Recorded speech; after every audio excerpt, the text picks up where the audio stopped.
DA বৃদ্ধি করে কি কর্মীদের ক্ষোভ কিছুটা প্রশমনের চেষ্টা?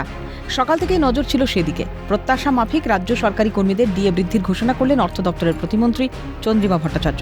আরও 4% বৃদ্ধির ঘোষণায় ডিএ বেড়ে দাঁড়ালো 18%। বর্ধিত ডিএ কার্যকর হবে 1 এপ্রিল থেকে। আরও 4% ঘোষণায় কেন্দ্রের সঙ্গে ডিএর ব্যবধান কমে হলো 35%। আর এতেই প্রশ্ন উঠছে, ডিএ বৃদ্ধি করে কি কর্মীদের ক্ষোভ কিছুটা প্রশমনের চেষ্টা? উল্লেখ্য, বকেয়া ডিএর দাবিতে দীর্ঘদিন ধরেই আন্দোলনে সামিল সরকারি কর্মীরা। এই অবস্থায় মুখ্যমন্ত্রী মমতা বন্দ্যোপাধ্যায় অবশ্য দাবি করেছেন, ষষ্ঠ বেতন কমিশন অনুযায়ী রাজ্য সরকারি কর্মীরা কেন্দ্রীয় কর্মচারীদের থেকে বেশি বেতন পাচ্ছেন। আমরা 125% পর্যন্ত ডিএ দিয়েছিলাম বামফ্রন্ট সরকার চলে যাওয়ার পর। তারপরে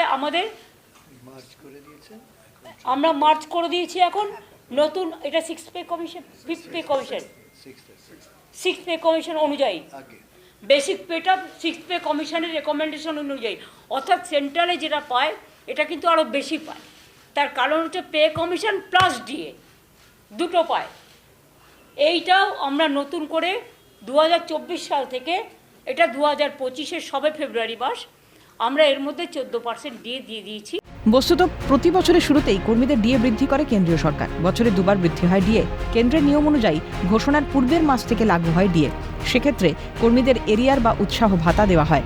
রাজ্য সরকারি কর্মীদের জন্য অবশ্য সেরকম কোনো নিয়ম নেই, পান না এরিয়ার বা উৎসাহ ভাতা। এদিকে রাজ্য সরকারের বৃদ্ধি করা ডিএ কর্মীরা হাতে পাবেন এপ্রিল থেকে।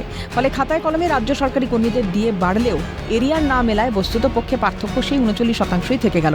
এর মধ্যে কেন্দ্র জুলাইতে আরেক দফা ডিএ বৃদ্ধির ঘোষণা করলে ফারাক আরও বাড়বে। এই অবস্থায় ডিএ ইস্যুতে রাজ্য সরকারের বিরুদ্ধে কর্মীদের সঙ্গে প্রতারণার অভিযোগে সরব হয়েছেন রাজ্যের বিরোধী দলনেতা শুভেন্দু অধিকারী।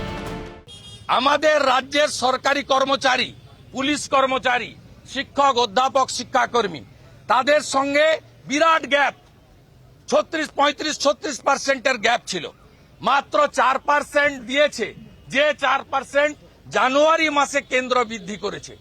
15 সালে পে কমিশন হয়েছিল, নতুন পে কমিশনের প্রস্তাব নেই এবং এখনো কেন্দ্রীয় সরকারের সঙ্গে প্রায় 31-32%-এর ডিফারেন্স হয়ে আছে কর্মচারীদের। সেই কর্মচারীদেরকে তারা আজকে কার্যত কর্মচারীদের সঙ্গে এই দুর্মূল্যের বাজারে প্রতারণা, বিশ্বাসঘাতকতা করেছে।